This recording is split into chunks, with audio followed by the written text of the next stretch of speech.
Invadieron naciones pacíficas. Es un régimen criminal.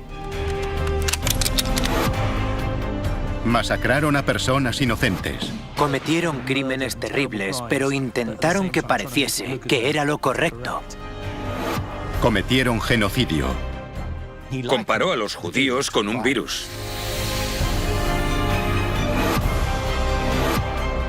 Pero ¿cómo persuadieron Adolf Hitler y su reducido grupo de criminales al pueblo alemán de que los siguiese en su terrible viaje? Estaba loco. De su boca solo salían palabras de ira. Era como un perro rabioso. Esta serie ofrece una perspectiva única sobre el Tercer Reich. Muestra cómo Hitler y su círculo de confianza crearon una ilusión de justicia y legalidad, mientras entre bastidores subvertían la democracia y planeaban una monstruosa conspiración secreta basada en una ideología oculta y señales equívocas.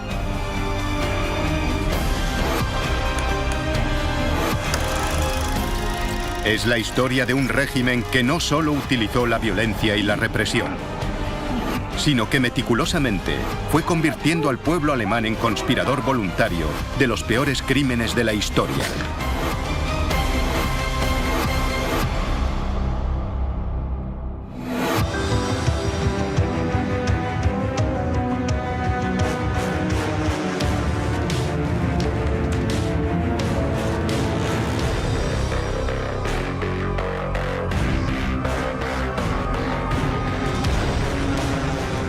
El ascenso del partido nazi. Los inadaptados al poder. La historia del ascenso del partido nazi comienza en los últimos días de la Primera Guerra Mundial. Un joven soldado llamado Adolf Hitler está en el hospital. Lo ha cegado un ataque con gas mostaza y se recupera de sus heridas. El gas mostaza provocaba irritación en los ojos. Aparecían ampollas por todo el cuerpo. Tenía náuseas y también vómitos. Le ardían los ojos, según él describió. Era como tener rescoldos dentro de la cabeza.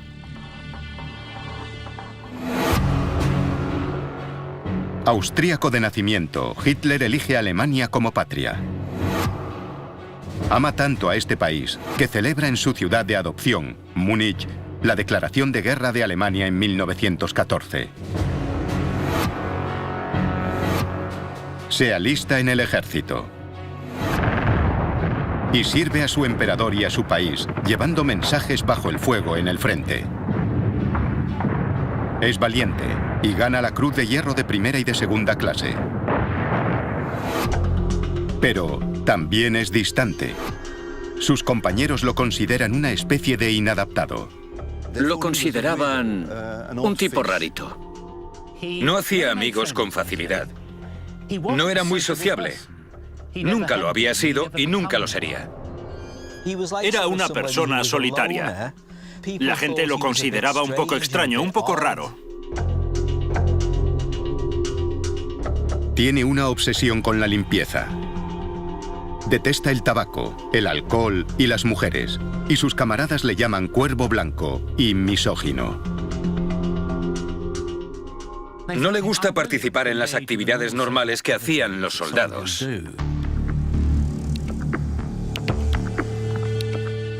Flaco, débil y delirante, medio ciego por el gas, este es un Adolf Hitler muy diferente del hombre que aterrorizará a Europa.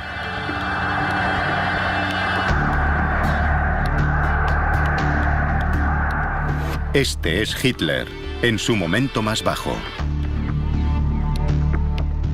Pero entonces, mientras intenta recuperarse, llega una noticia que cambiaría su vida para siempre.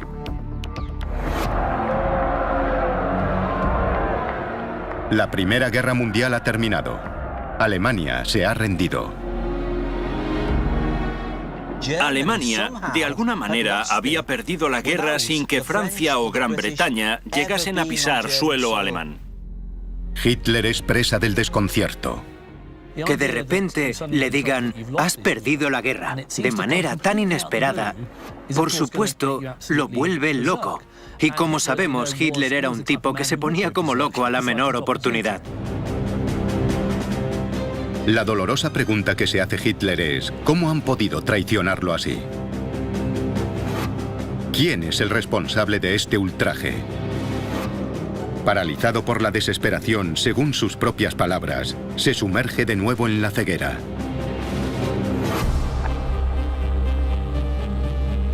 En sus delirios, los culpables deambulan por su mente. Empieza a culpar a quienes cree responsables. Los judíos, los comunistas, los políticos de izquierdas de su país que se han rendido sumisamente, aunque el poderoso ejército alemán en el que Hitler luchó no ha sido derrotado. Se sentía derrotado, no por el fracaso de los militares, sino por la puñalada trapera asestada por los políticos, banqueros y hombres de negocios corruptos judíos que habían traicionado al pueblo alemán y al gran ejército alemán. Hitler posteriormente escribiría que este momento lo transformó para siempre. Cuando me vi obligado a guardar reposo, se me ocurrió la idea de que liberaría a Alemania, de que la convertiría en grande. Supe inmediatamente que lo haría realidad.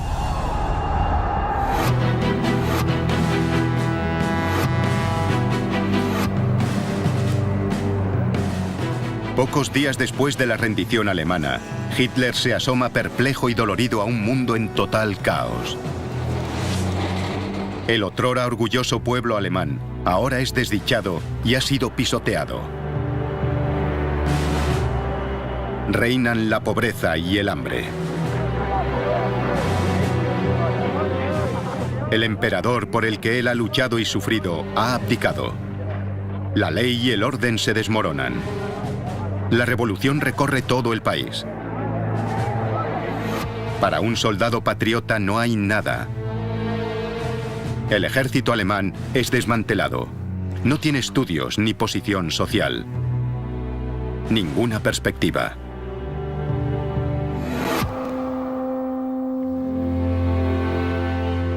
Hitler vuelve desconsolado a su apartamento de Múnich.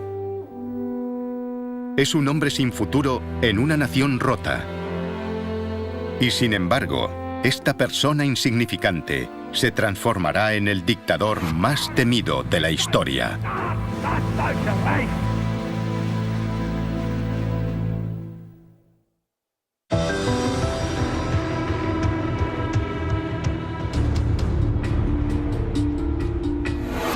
Finales de 1918, Adolf Hitler se ha recuperado de sus heridas y ha recibido el alta en el hospital militar.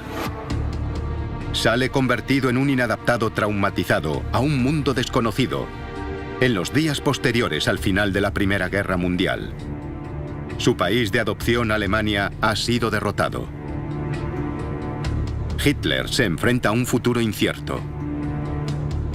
Regresa al hogar que ha elegido, la ciudad bávara de Múnich. Múnich estaba sumida en un caos político a finales de 1918, principios de 1919. Lo que contempla desde su sombrío apartamento de la ciudad es aterrador. Se había producido una revolución socialista, un marxista gobernaba Baviera. Los socialistas estaban en el poder. El antiguo orden ha sido derrocado. Reina el caos. Los matones de izquierda se enfrentan en las calles a militantes de derechas. Los choques violentos entre ambos bandos son habituales. Había peleas violentas en las calles cada noche. Luchas violentas, cientos de muertos, 700 en solo 8 meses. Para Hitler, los odiados marxistas son el enemigo interno. Son peligrosos porque forman parte de un movimiento internacional sin sentido del patriotismo. Los comunistas desprecian la idea de nacionalidad y no respetan el nacionalismo alemán que Hitler tanto admira. Y entonces ocurre algo que empeora las cosas. Una chispa que amenaza con provocar un incendio en el verano de 1919.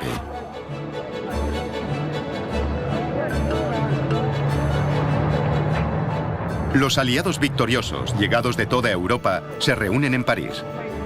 El 28 de junio de 1919, las naciones aliadas y Alemania firman un documento trascendental, el Tratado de Versalles.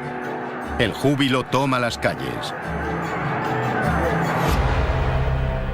Pero para Alemania, Versalles se convierte en una catástrofe.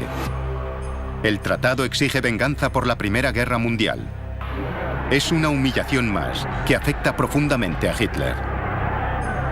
Él no puede aceptar que Alemania se merezca un tratamiento tan injusto. Nadie podía imaginar que Alemania se encontraría con unas condiciones tan duras en el Tratado de Versalles. Por haber comenzado la guerra, Alemania se ve obligada a pagar una enorme indemnización de 226.000 millones de marcos en oro. Es el equivalente a unos 700.000 millones de euros en dinero actual. Una suma más difícil de digerir debido a la enorme reducción de sus fronteras. Alemania pierde el 13% de su territorio. 6 millones de alemanes pierden su ciudadanía y se ven obligados a formar parte de nuevos países como Checoslovaquia y Polonia. Un quinto de la industria alemana pasa a manos aliadas. Se encontraron truncados, heridos y privados de una amplia parte de su población, lo que se sumó a la vergüenza de la derrota. Eso llevó a que Alemania, todos sus habitantes individualmente, sintieran un dolor muy profundo. La ira de Hitler crece. La antigua estrella de Europa y máquina industrial en alza ha sido cercenada.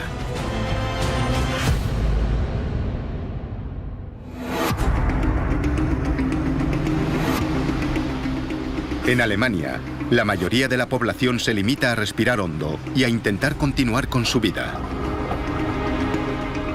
Un nuevo gobierno democrático cobra forma. Es la República de Weimar, llamada así por la ciudad alemana en la que se fundó. Creada en agosto de 1919, está diseñada para sustituir al gobierno autocrático y militarista del Kaiser y sus generales.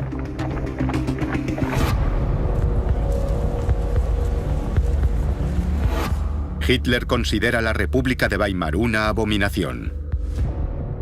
Para él, es débil, dominada por los mismos políticos judíos y liberales que apuñalaron a Alemania por la espalda y se rindieron en la Primera Guerra Mundial. Aunque a estas alturas, él no puede hacer nada. No tiene contactos políticos de ningún tipo. Pero entonces llega una oferta de trabajo inverosímil. La única empresa que puede ofrecerle un empleo es el ejército, en el que técnicamente aún sirve. Y un día contacta con él un hombre llamado Karl Mayer, que es el oficial al mando del Departamento de Información del Ejército Bávaro.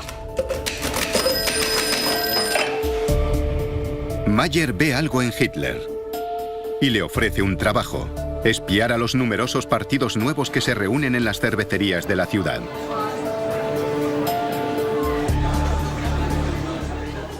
Las cervecerías son parte esencial de la actividad política del sur de Alemania. Se habían convertido en foros políticos. Los nacionalistas las frecuentaban, daban discursos. Los socialistas también. Mayer le encarga vigilar a un grupo de la derecha marginal, pomposamente llamado Partido de los Trabajadores Alemanes. Eran literalmente 4 gatos.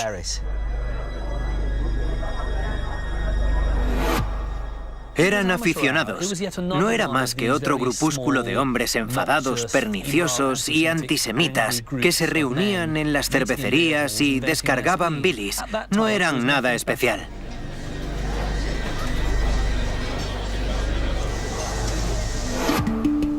En otoño de 1919, Hitler asiste a sus reuniones y toma notas para Mayer.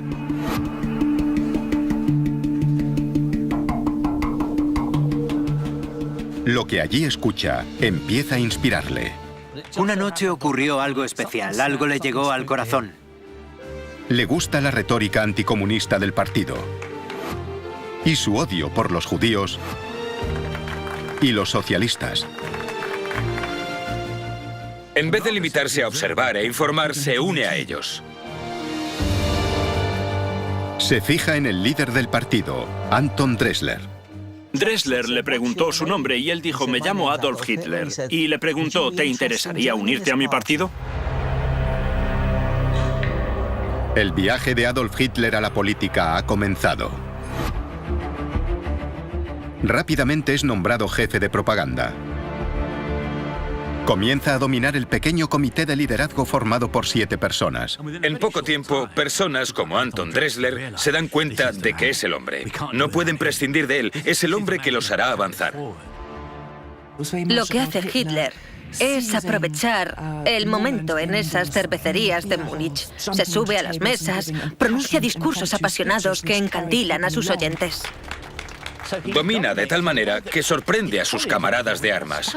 Tiene liderazgo, habilidad. Sabe llevar la discusión a su terreno. Impresiona.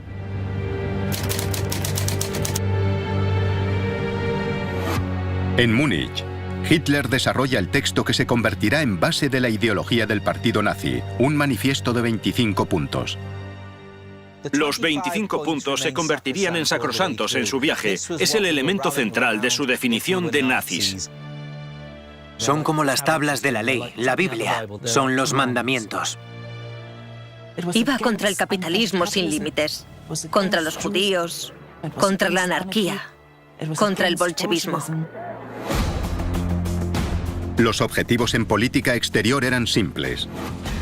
Recuperar todas las tierras que los aliados les habían arrebatado en el Tratado de Versalles y poner fin a los pagos asfixiantes que las potencias aliadas habían exigido por la guerra. Su gran logro, su gran acierto, y creo que es justo reconocerlo, fue saber qué ideas sencillas transmitir.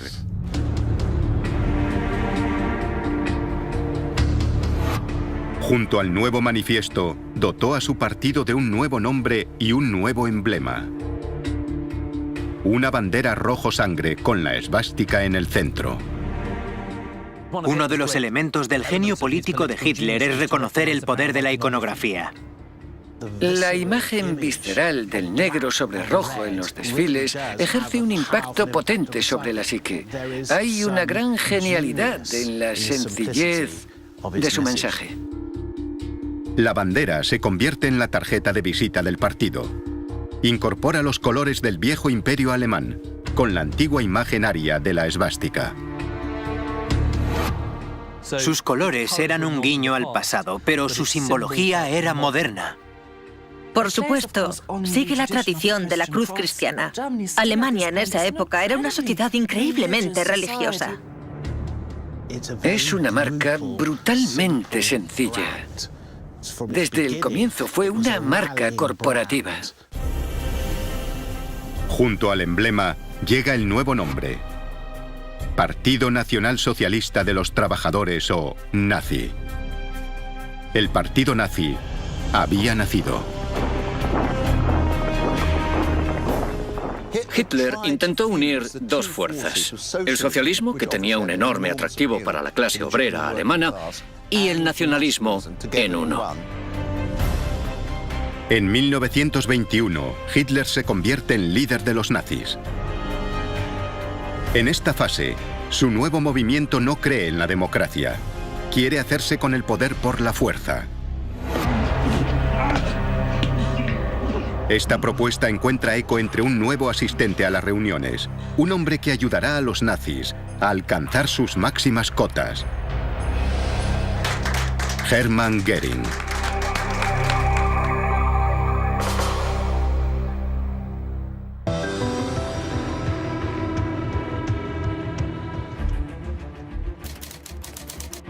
Adolf Hitler aún es un desconocido.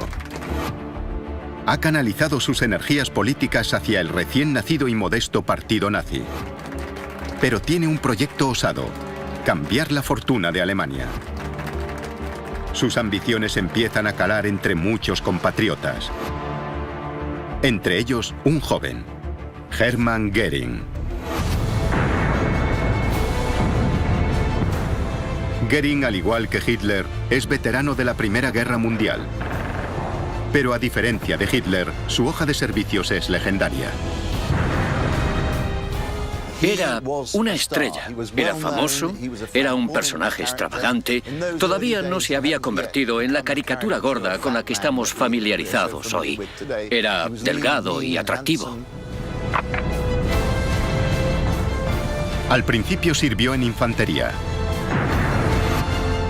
pero después se hizo piloto y comandó no un escuadrón cualquiera, sino el más famoso de la guerra, el Circo Volador del Barón Rojo. Derribó 22 aviones enemigos e incluso obtuvo la mayor condecoración al valor del Imperio Alemán, la medalla Max Azul. Pero en los últimos días de la Primera Guerra Mundial, el héroe de guerra sufre una paliza a manos de un grupo de izquierdistas. Es algo que lo marcará para siempre.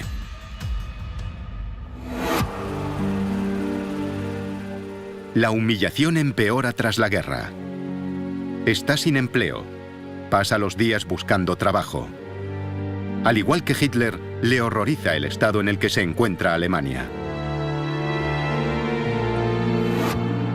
El antiguo as del aire se ve obligado a ganarse la vida como piloto especialista haciendo acrobacias.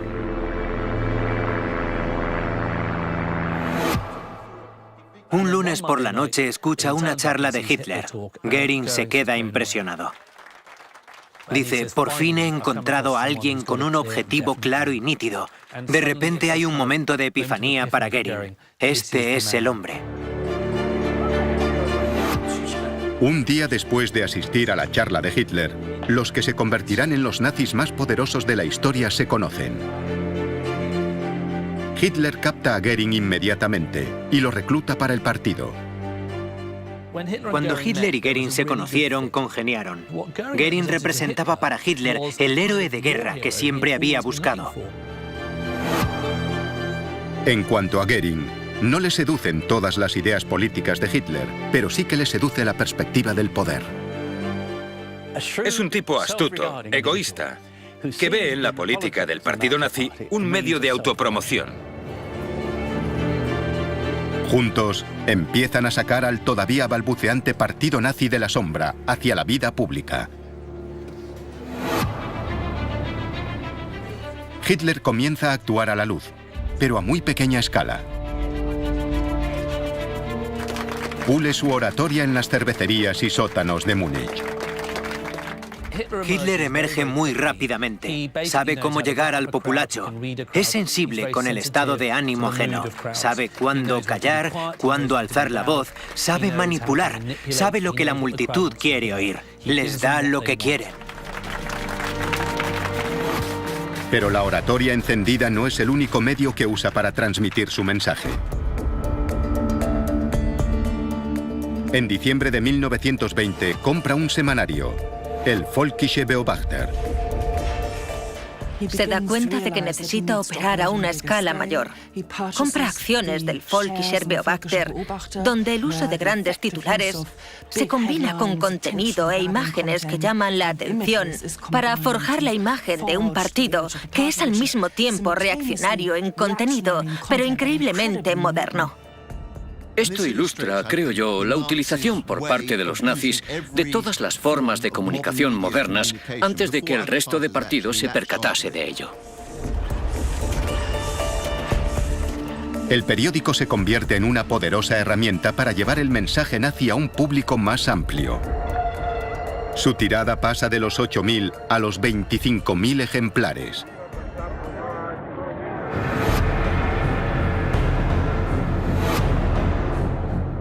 Pero los nazis aún son una simple organización menor. Si quieren realizar el plan de Hitler de hacerse con el poder por la fuerza, necesitan algo más que periódicos. Necesitan músculo. Él es consciente de que en las calles de una Alemania convulsa se necesita fuerza. Recordemos que la política alemana de esa época era violenta y muy militarizada. Entran las SA, las Sturmabteilung, los pesos pesados de Hitler. Las SA son el movimiento antiintelectual del partido nazi.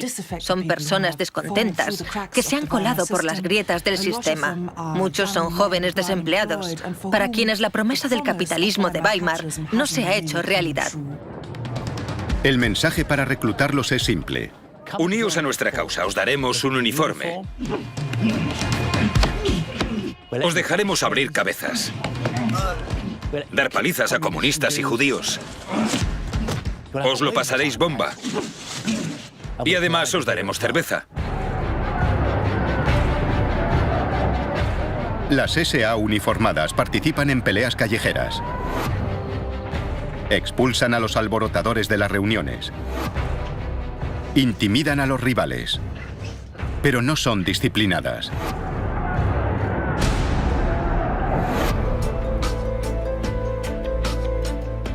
Ahora, Hitler tiene el papel perfecto para su aliado, Hermann Göring.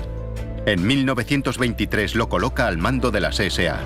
El antiguo héroe de guerra alecciona inmediatamente a los llamados camisas pardas. Hitler afirmaría más tarde: yo le di una chusma desordenada y en poco tiempo él ha organizado una división de 11.000 hombres.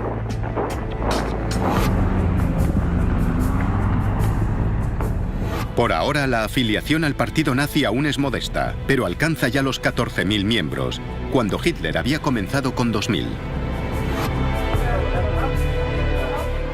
Y entonces se afilia el miembro número 14.303, Heinrich Himmler, que se une al partido en el verano de 1923. Himmler es un personaje menos impresionante que Göring y que Hitler. Se presenta como una figura heroica, practicante de esgrima y oficial de carrera. Pero en realidad no es nada de eso. Es un ex criador de gallinas que estudia agronomía en la Universidad de Múnich. Entre sus hobbies está escribir un diario y coleccionar sellos. Y aunque cumple 18 años al final de la guerra, termina la instrucción demasiado tarde para entrar en combate. La guerra acaba y él se siente avergonzado de no haber participado. Himmler se siente atraído por el mensaje populista de Hitler y de sus ideas. Pero también le impulsa su odio personal a los judíos. Al principio, Himmler se mantiene en la retaguardia del partido nazi, en un grupo paramilitar relacionado difusamente con Hitler.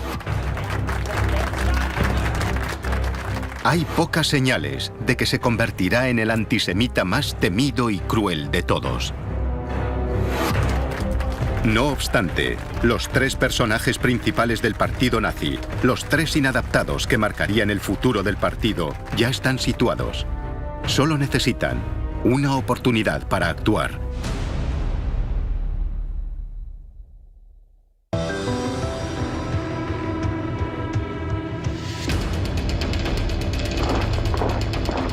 ...1923... Los tres nazis más famosos, Adolf Hitler, Hermann Göring y Heinrich Himmler, esperan el momento perfecto para asaltar el poder. Y ahora los acontecimientos se alían para ayudarlos.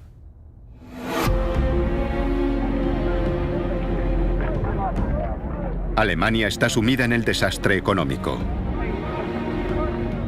La hiperinflación asfixia a la economía. Una mala gestión de las finanzas de la nación hace que la hogaza de pan suba desde los 165 marcos a 1 billón en solo 10 meses. Para el alemán de a pie, que cobra un salario fijo, es un incremento inasumible. Los obreros son los que más sufren. Pueden comprar menos cosas. Sus esposas pueden comprar menos cosas en las tiendas. Sus hijos tienen menos. Para la clase obrera es un momento de gran desilusión. El medio kilo de carne sube hasta los 9 billones de marcos. Una cerveza cuesta 52 billones. La clase media también se ve afectada. Quienes habían ahorrado para asegurarse el futuro, ven cómo sus esperanzas desaparecen. La tragedia de la clase media fue que la mayoría había invertido, seguía invirtiendo en pensiones, y se encontraron con que éstas se esfumaron en 2 o 3 días, debido al ritmo de la inflación. Así que la estabilidad que la clase media había conseguido con sus pensiones, sus ingresos e inversiones, se hizo añicos. La clase media sentía que le arrancaban las riendas de sus vidas. De nuevo, el malestar vuelve a las calles de Alemania. Para el gobierno de Weimar, es un desastre. Alemania no puede hacer frente a los pagos de la indemnización a los aliados. A cambio de esos pagos, tropas francesas y belgas se hacen con el único bien que le queda a Alemania. Ocupan el Ruhr, la locomotora industrial del país. El Ruhr era el principal centro de actividad industrial en la Alemania de posguerra, y su ocupación por los franceses fue un golpe demoledor. Les arrebataron la base de su economía en aquella época. Tropas extranjeras ocupan territorio soberano alemán. No hay nada peor para un pueblo orgulloso que una ocupación. Les recordó lo vulnerables que eran a la sed de venganza aliada. Los aliados están decididos a paralizar la economía alemana. Se llevan su dinero. Desean la total humillación del pueblo alemán. Y ese fue un toque de arrebato para el nacionalismo.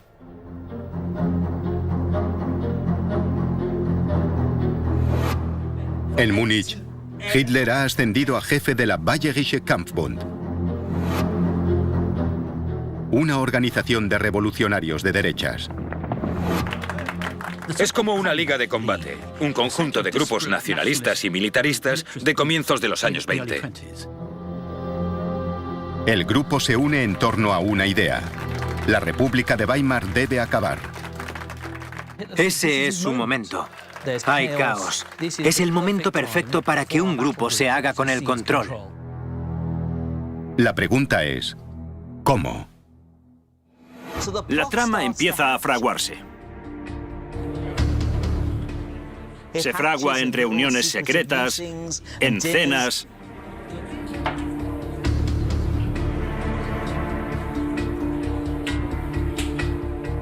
El primer reto es decidir quién liderará la revuelta. Hitler es consciente de que él es poco conocido para unir a toda Alemania. Necesita una figura conocida.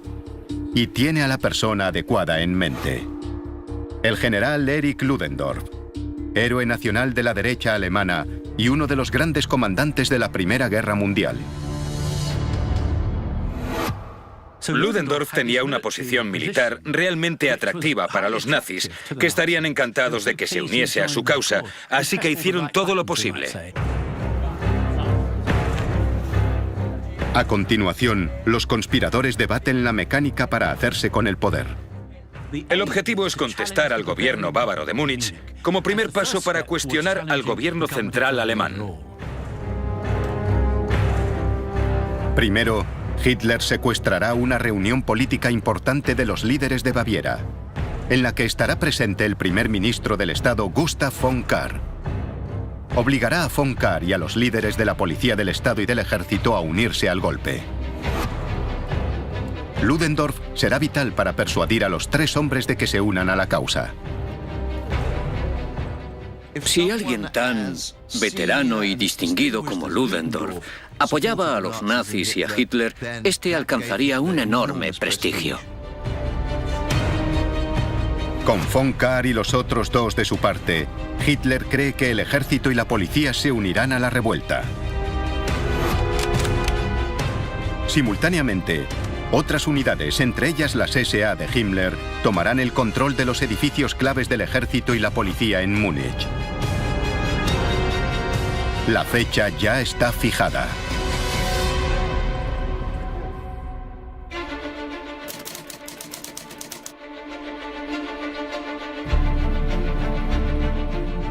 Hitler se dirige a una reunión pública en la enorme Burgenbraukeller de Múnich. Comienza la tarde del 8 de noviembre, sobre las 8:15, cuando Hitler aparece en un Mercedes rojo en la Burgenbraukeller de Múnich.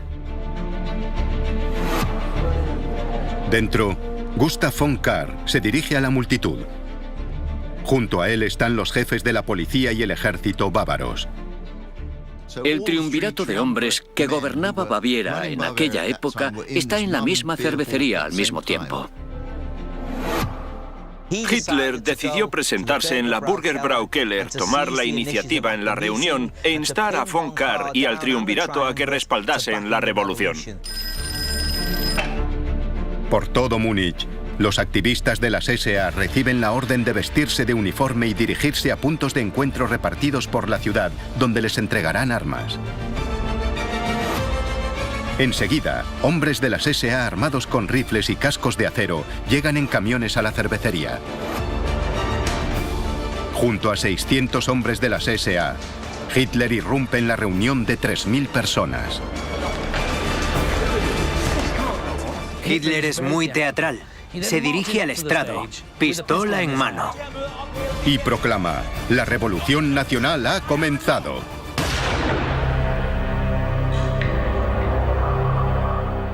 Pero se equivocaba. El líder de la revolución, Ludendorff, ni siquiera estaba allí. Llegaba tarde. Hitler se lleva a los 3 líderes del Estado a una sala contigua e intenta convencerles de que se unan a él. Pero el triunvirato bávaro no estaba preparado para permitir que este orador de segunda tomase el poder. Mientras Hitler discute, los simpatizantes nazis y los camisas pardas de las SA, Himmler incluido, continúan cercando edificios militares por toda la ciudad.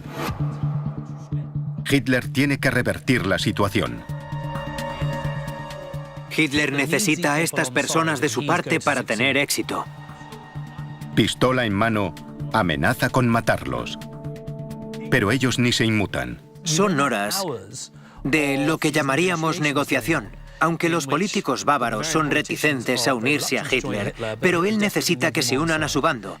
Al final se da cuenta de que aunque usa una pistola como arma de negociación, nunca podrá dispararla. Eso no funcionaría. Así que vuelve al salón de la Burgenbrau Keller para dirigirse al público. En un discurso desesperado, lo intenta todo para ganarse su apoyo. Cuando da ese apasionado discurso en ese sótano y afirma: el gobierno está dispuesto a entregar el poder, quiere que formemos un gobierno. No es cierto, no habían accedido. Pero él afirmó que sí y dijo: fuera, el ejército y la policía están de mi parte. Para nada. Pero el público grita, aplaude y vitorea.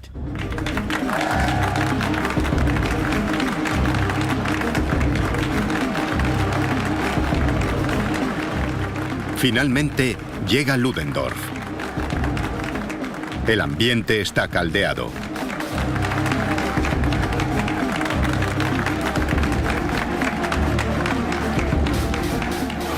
Con Ludendorff en la sala, los 3 líderes bávaros acceden a unirse al golpe. Al final, tras enormes dudas y deliberaciones, acceden. Mientras tanto, por todo Múnich, unidades de las SA, entre ellas la de Himmler, han levantado barricadas y rodeado los edificios del ejército y la policía. Algunas unidades de estos cuerpos deciden unirse al levantamiento. Parece que el golpe podría triunfar.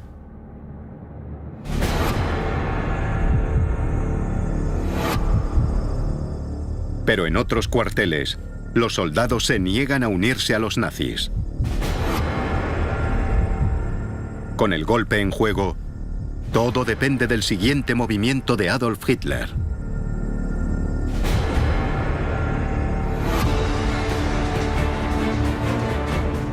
Hitler entonces abandona la cervecería.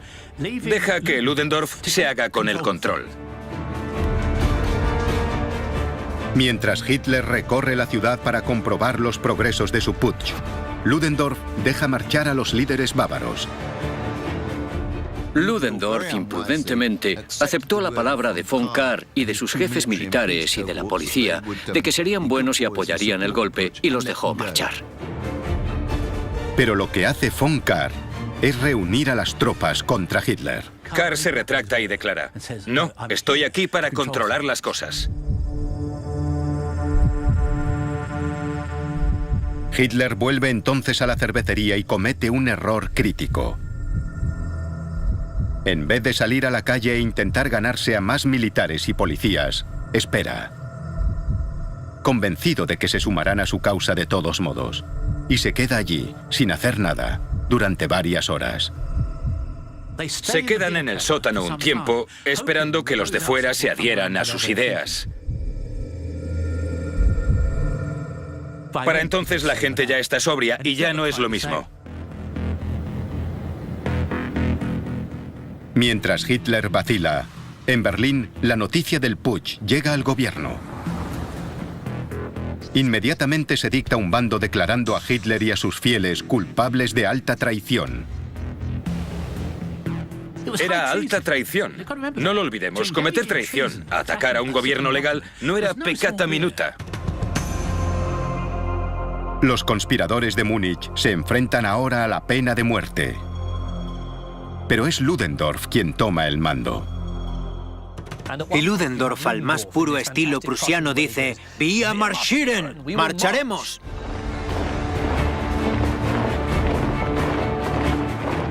Finalmente, con 2000 hombres, entre ellos Ludendorff y Göring a su lado, los nazis marchan sobre el centro de Múnich. Pero las autoridades los esperan y han preparado defensas. Es el momento de la verdad.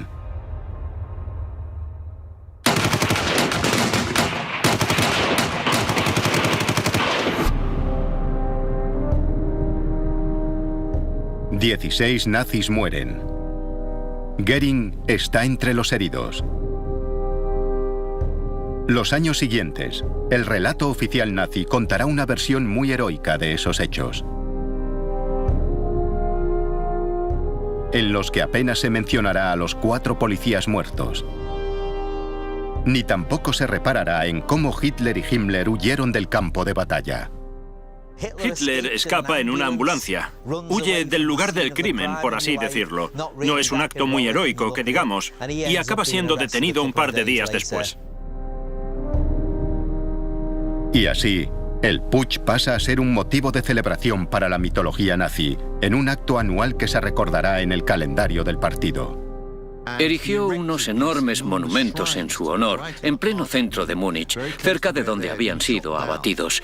Y cada aniversario del putsch, el 9 de noviembre, los líderes nazis desfilaban por las calles de la ciudad.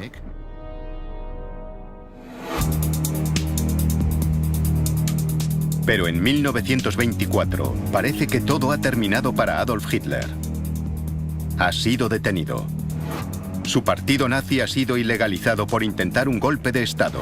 Su periódico, el Völkischer Beobachter, también es prohibido.